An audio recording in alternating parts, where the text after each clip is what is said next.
அனைவருக்கும் வணக்கம். அகத்தவம் ஆண்டின் ஒவ்வொரு நாளும் ஜூலை 8ஆம் தேதி உள்ளதை இன்று காண உள்ளோம். இந்த ஜூலை 8ஆம் தேதி நாம் காண இருப்பது தன்னுரிமை என்பது தன் உரிமையால் ஆனது. தன் உரிமை என்பது தன் உரிமையால் ஆனது என்றே கூறலாம். சுயநலத்திலிருந்து நாம் விடுபடும் போது மனிதன் உரிமை உள்ளவராக இருப்பார். நாம் சுயநலத்திலிருந்து விடுபடும் போது நமது உரிமையை நாம் உரிமை உள்ளவராக இருப்பார். அனைத்து வெளிப்புற ஒடுக்குமுறையும் உள்ளே இருக்கும் உண்மையான ஒடுக்குமுறையும் நிழலின் விளைவாகும் என பரிந்துள்ளார் ஜேம்ஸ் ஆலன் என்ற இந்த அறிஞர். தன்னுரிமை என்பது தன் உரிமையால் ஆனது என்று பரிந்துள்ளார். நமக்கு வேண்டிய செயல்கள், நமக்கு அன்றாடம் செயல்பட வேண்டிய செயல்கள் தன் உரிமையால் நாம் எடுத்துக்கொண்டு செயல்பட வேண்டும். இவை சுயநலத்திலிருந்து விடுபடும் போதுதான் மனிதன் உரிமையுள்ளவராகவும் இருக்க முடியும். இந்த நம் சுயநலத்திலிருந்து நம் உரிமையை நமது கடமையை செய்யப்படும் போது அவை தன் சுயநலத்திலிருந்து விடுபட்டு உரிமை உள்ளவராக நமது கடமையை ஆற்ற வேண்டும் என்ற அந்த பதிவினை மேற்கொண்டுள்ளார். அனைத்து வெளிப்புற ஒடுக்குமுறையும் நம்மை சார்ந்து உள்ள வெளிப்புற ஒடுக்குமுறை அனைத்தும் உள்ளே இருக்கும் உண்மையான ஒடுக்குமுறையின் நிலையின் விளைவாகும் என்று பரிந்துள்ளார். பல ஆண்டுகளாக ஒடுக்கப்பட்டவர்கள் தம் உரிமைக்காக அழுதனர். 1000 மனிதர்களால் உருவாக்கப்பட்ட சிலைகள் அதை அவர்களுக்கு வழங்க தவறிவிட்டன என்று பரிந்துள்ளார். பல ஆண்டுகளாக ஒடுக்கப்பட்டவர்கள் தம் உரிமைக்காக அழுதனர். 1000 மனிதர்களால் உருவாக்கப்பட்ட சிலைகள் அதை அவர்களுக்கு வழங்க தவறிவிட்டன என்று பரிந்துள்ளார்.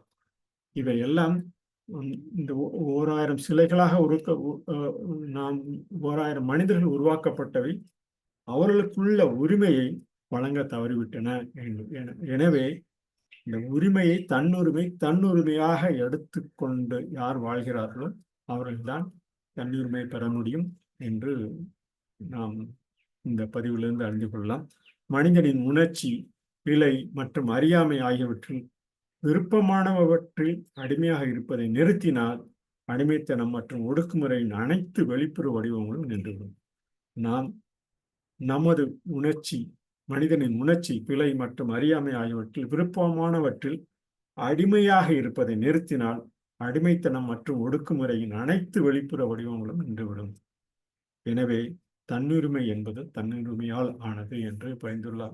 நம் உரிமைக்காக செயல்படும் ஒவ்வொரு செயல்களும் நம் உரிமைக்காக எந்த விதமான ஒடுக்குமுறையும் தவிர்த்து நம் உள்ளுணர்ச்சியில் நன்கு பயிற்றுவித்து உணர்ச்சியின் பிழைகளை அறிந்து அறியாமையை உணர்ந்து மேலும் விருப்பமானவற்றில் அடிமையாக இல்லாமல் நாம் செயல்படும் இந்த உரிமையான செயல்கள் என்றும் நம் உரிமையால் ஆனது என்று கூறலாம்.